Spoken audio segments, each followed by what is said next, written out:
Iriwe nitwa Katia, abantu benshi banzi Katia Makenzi. Ukuntu ngiye rero banyibye nari ndi mu muhanda wa Nyarutarama, noneho imodoka izinyuraho imbaza iri kurangisha hoteli yitwa niba ari Igitego hoteli, ibintu nk'ibyo ngibyo. Barambwira ngo mwiriwe, ngo Igitego hoteli urayizi? Ndavuga ndavuga ntago mpazi. Ngo wabutuyemo hano? Ndavuga oya, ariko ubwo uko ndi kuvuga niko ndimo ndagenda. Barangije bahita bavuga ngo okay, ngo twashaka kubabwira ngo ko muri beza n'ikinyabupfura cyinshi cyane. Arangije ndavuga murakoze, okay, ngo basi ngo aduhe nimero zawe. Ndavuga ntaho yana ngo njya ntanga nimero ku bantu ntazi. Barangije bahita bavuga ngo okay, ngo basi ngo bye niba utaduha nimero zawe. Mugenzi yakawuka itankurura ku modoka gutya, bankuruye umwe wari bicaranye n'undi ku ruhande ahita afata akaboko kanjye ashaka kukavuna. Ubwo niko nari ndi kurwanira telefone yanjye ndi kuvuza n'induru.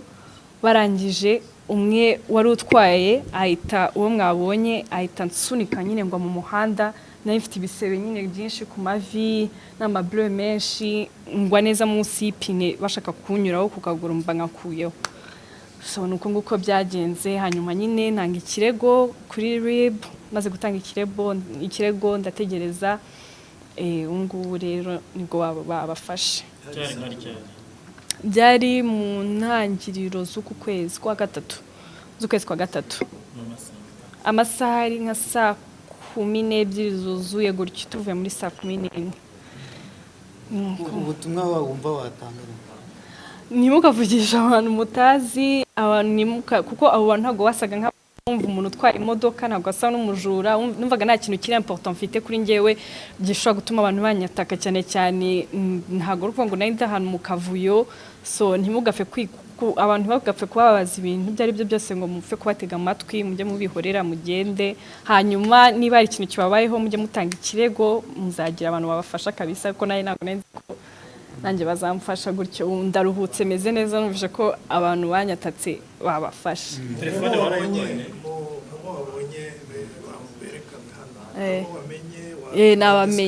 Nabamenye babiri, ab'inzobe bafite ubwanwa n'amaso manini gutyo, n'undi w'imisatsi myinshi. Ni babiri namenye, ariko bari batatu. Umwe yaricaye inyuma ntabwo nabashe kumubona kuko imodoka yari ifite amafime, ariko nabamenye. Urumva n'abantu batagaragara ko ari abajura. Hari ushobora no guhura, hari ubutumwa bwahatangiwe bugaragaza ko abantu ushobora kuza akora ko afite amafaranga menshi adasa nk'umujura, ukaba wayasangira n'abandi bantu. Wowe uri kumva ari nk'uwe butumwa abantu bagakwiye gukura aho ngaho ku bantu batagaragaza isura wenda y'ubujura, ariko ugasanga arisanisha nabo? Nicyo nakomeza kuvuga no kutizera umuntu uwo ari we wese, kuvugisha niba cyane cyane uri na wenyine, ntugapfe guhagarara ngo uvugisha abantu utazi, kuko urumva bari batatu ntabwo nabashoboye njye ubwanjye ku giti cyanjye, kandi hari mu masaha nimugoroba. Rero ntabwo ari ngombwa kwizera umuntu uwo ari we wese, kandi si ngombwa kuvugisha umuntu uwo ari we wese. Nashaka kuvuge kuri wirata cyangwa ari iki, ariko nicyo nababwira. Telefone wayibonye?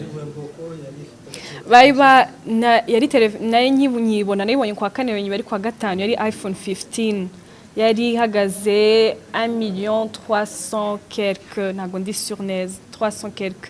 So niyo banyibye, ntabwo ndayibona kuko uyu munsi yego ntabwo ndayibona. Akazi kanjye ndi umupompiste, nkorera kuri station Karani y'i Masaka. Mbere na mbere maje gushimira RIB kuko ntabwo nari nzi ko bazafatwa bitewe n'uburyo bari bagiyemo. Ntabwo nari nzi ko bazabakurikirana ngo bababone, kubera ko nari namaze kubona ko bafite na plaque nyinshi. Gusa mbashije kubashimira cyane ko bamfashije bagakora akazi kabo uko bikwiye bikagenda neza. Ukuntu byagenze, nari ndi mu kazi, hari nka saa 12:40, imodoka iraza z'umugoroba, ndayiyobora bisanzwe. Ndababaza ese muranywa angahe? Barambwira ngo baranywa 45. Mu gihe bavuze 45, ndababwira bafungure tanka hahandi dushyiramo essence. Bafungura nabi, babafunguye butu, barambwiye ngo nimbafungire butu. Nyireba muri butu mbambonyemo plaque nyinshi, numva umutima urandiye. Mbamamagaye mugenzi wanjye dukorana w'umuhungu, ndamubwira gerageza wishyuze aba bantu, ngiye kubahereza essence gakeya kuko mbonye plaque nyinshi muri butu ashobora kuba ari babandi bahora batwiba kuko bari bamaze igihe batwiba cyane twagera najya nko kazi ngiye gusimbura mugenzi wanjye mu gitondo nkasanga bamwibye bakaza bakamuha furutanke bakagenda. Ubwo mugenzi wanjye rero yagerageje kubishyuza baramubeshya ngo bishyuye bakoresheje telefone ya momo. Ubwo rero mu gihe ngiye mbabwiye ati ngiye ntabwo nayabonye kuko telefone ya momo ninjye wari uyifite, baravuga ngo nindebe neza ngo reka barebe ibyakozwe ngo ariko ngo amafaranga bayohereje. Mu gihe kuko amaboko yanjye yari ari inyuma ariko arimo mu modoka mo imbere, mu gihe ndi kubabwira ati muzane telefone munyereke message mwishyuriyeho, barakisereye imodoka. Mukakiserera imodoka mugenzi wanjye ko yari imbere yabashije kwitaza, ariko njye amaboko ko yari arimo mo imbere wari urimo mo imbere ahita ankuruye. Icyo gihe nari mfite verisoma ku kazi, nafite amafaranga menshi cyane ko urumva nari nahereye kukomera saa 7 z'amanywa nkora bakansimbura saa 1. Ubwo rero mu gihe mbonye bakisereye imodoka kandi nanjye amaboko bayakuruye, nagerageje kurwana no kugira ngo badakandagira amaguru kuko amaguru yanjye yari ari hanze. Nkomeza gutaka cyane, mbona bandengeje ku kazi. Mbonye bandengeje ku kazi mbona ko bashobora kungira nabi, mvuza induru ariko akaboko kamwe karimo mo imbere kandi kari inyuma. Ni Imana yabikoze, sinzi uko nanjye bandekuye, nashidutse mbona nikubita hasi, imyenda yose y'akazi yanshikiyeho yose ko bankurubanaga muri kaburimbo, nanjye ndwana no kugira ngo ndebe ko bandekura. 45,000 ntabwo babinyishyuye. Hanyuma wenda gusoza ni ubuhe butumwa wagira? Aribwo yasabye ko abantu bishyuza bajya babanza bakishyurwa mbere. Wowe niyihe nama none nawe wagira abagenzi bakora akazi kabo? Nanjye ndumva icyo kintu cyaba ari cyo, kubera ko kuva byambaho nanjye mpora mfite ubwoba ndetse mfitiye n'abagenzi banjye ubwoba, kuko abo bagizi banabi ntabwo ntekereza ko ari baragusa, ntekereza ko hari n'abandi bari kumwe nabo, ntabwo mbizi. Gusa icyo nashingiraho mvuga ni uko wenda twajya twishyuza mbere kandi n'abaje kunywa bakabyumva, ntibabone ko ari ukubasuzugura, ahubwo ari mu buryo bwo kurengera akazi kacu no kugira ngo tubone umutekano. Nkasoza nshimira kampani yanjye yarandwanyeho cyane, sitasiyo Karani nibo bamvuje barankurikirana mu buzima bwa buri munsi. Nshimira na ribu yabashije gukurikirana ibibazo byanjye. Murakoze. Wowe Imana Yvette. Urumva ivi ryagiye ryikuba muri kaburimbo, urumva uruhu rwose rwavaho ni ibisebe gusa, n'umugongo nakubise hasi naho ni ibisebe, n'umutwe nakubise hasi naviriyemo ikibazo cyo kugira ngo ndakwibagirwa cyane. Bisaba kugira ngo more nibuka ikintu nkoza ako kanya nkakigarura mu mutwe cyane kugira ngo nakibagirwa burundu. Mwiriho abafatanyabikorwa beza, ngira ngo uyu munsi twagira ngo tubagaragarize ibikorwa byagezweho mu rwego rwo kurwanya ibyaha. Ngira ngo murabizi urwego rw'igihugu rw'ubugenzacyaha rushyirwaho rwahawe inshingano zikubiye mu nkingi 3 ariyo gukumira, gutahura no kurwanya ibyaha. Ni muri urwo rwego rero turi hano tugira ngo dutange ubutumwa bugamije gukumira ibyaha biri kugenda bigaragara muri no minsi. Ni ibyaha bimwe ubona n'amayeri mashya abantu bagenda biga, abasore bamwe bagenda biga mu buryo bwo gukora ibyaha. Tukagira ngo rero iyo dutanze ubutumwa nk'ubu ngubu mu rwego rwo kugira ngo dukumire ndetse tubwire nabo bose bakeka ko bashobora kwishora mu bikorwa nk'ibyo ngibyo, babone ko nta mwanya bafite.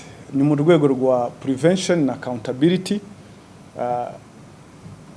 Ngira ngo ko mwababonye hano hari ibirego twari tumaze iminsi twakira bijyanye n'ubujura bw'amatelefone, bijyanye no kujya mu maduka umuntu agafata ibintu mu iduka muri supermarket agakubita mu modoka akirukanka, bijyanye no kujya kuri station akanywa essence yangiza akirukanka. Ngira ngo bamwe muri ba victim mwababonye, ndetse n'uburyo n'amayeri bakoreshaga kugira ngo bagerageze kwihisha inzego z'umutekano bakoresha plaque zitarizo. Ngira ngo mwababonye umwe n'uwitwa Badru Rashid uw'imyaka 20, akaba ari nawe team leader, umuyobozi wa kariya gatsiko, akaba ari umukanishi mwiza uzi ubukanishi mu rwego rwiza. Akaba ari mwene Mohamed Rashid ufite igaraje, uyu mwana yabanje kujya korana na se mu igaraje.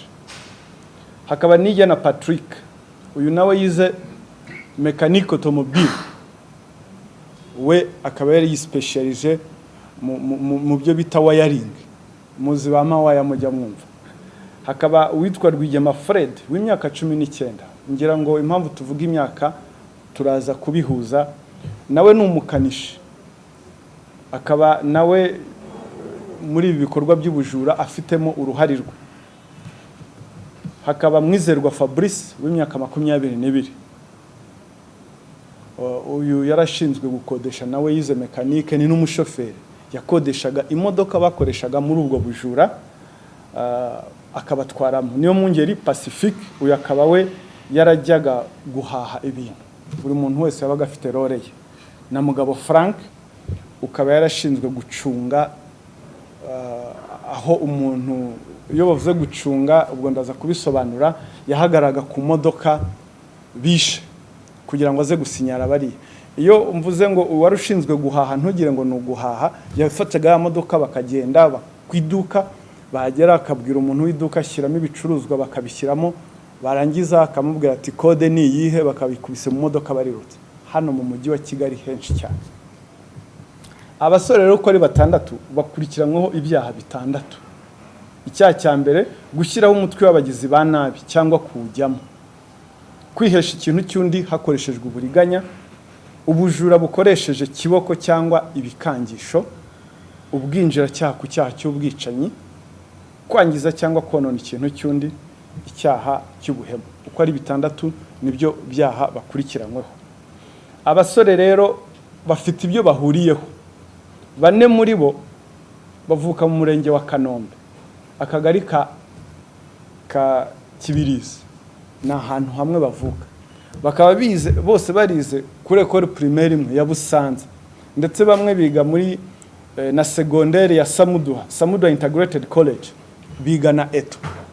Urumva bahuriye ku kintu cy'ubukanishi, ikintu byo gukora imodoka. Ibyo ni ibintu bazi, bize ibintu bijyanye bifite aho bihuriye. Ikindi bakaba bose bari mu kigero hagati y'imyaka 19 na 22. Ni abana bakuriye muri quartier imwe. Ikindi bahuriyeho nuko abenshi muri bo si ubwa mbere bakurikiranwa mu bugenzacyaha, babanje bakurikiranwa mu inzererezi kubera imyitwarire nabi bakiriza under 18, bataruzuza imyaka yo ko bakurikiranwa, bageraho noneho bagezaho muri ibikorwa. Noneho ubumenyi bwabo rero bwo gukanika imodoka ni n'abakanishi beza. Ubu nyuma y'ahangaha tuzumva ubuhamya bw'abantu bazatangara, kuko hariho ababazi nk'abakanishi beza, kuko bataza amayeri yakoreshejwe babiba, bakagira ngo ni ibintu byari byikoze. Turaza kubisobanura.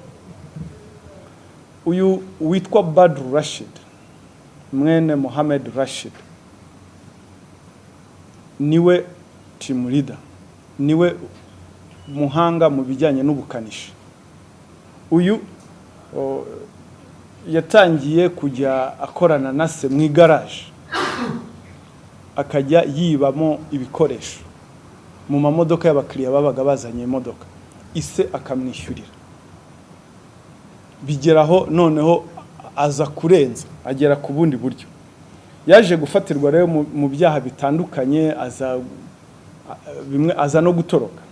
Badru Rashid mu bihe bitandukanye duhereye mu kwezi kwa